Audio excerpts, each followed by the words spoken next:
ఈరోజు తెలంగాణ ప్రభుత్వం BC reservation అంటూ ఒక 6 నెలల నుంచి అంటున్నాం, మనం అందరికీ తెలిసిందే. కానీ ఆ బీసీ రిజర్వేషన్ బిల్లులో ఏం పెడుతున్నారో నాకు తెలియదు.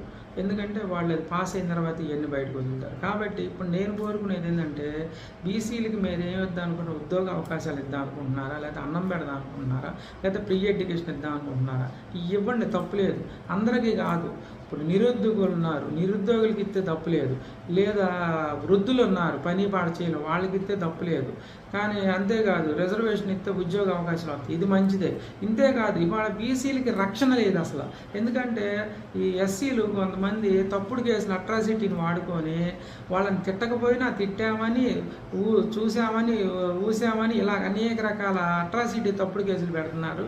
ఇది 100% నిజం, నా దగ్గర ఆధారాలు ఉంది. అట్లాగే కాబట్టి మీరు కూడా బీసీ అట్రాసిటీ అని పెట్టండి, అప్పుడు బీసీలకి న్యాయం జరిగిద్ది. బీసీ అట్రాసిటీ ముఖ్యం, బీసీ అట్రాసిటీ ముఖ్యం, బీసీ అట్రాసిటీ ముఖ్యం. ఇది నచ్చిన వారు షేర్ చేయండి, లైక్ చేయండి, సబ్ చేసుకోండి. Thank you. మీకు పద్మ.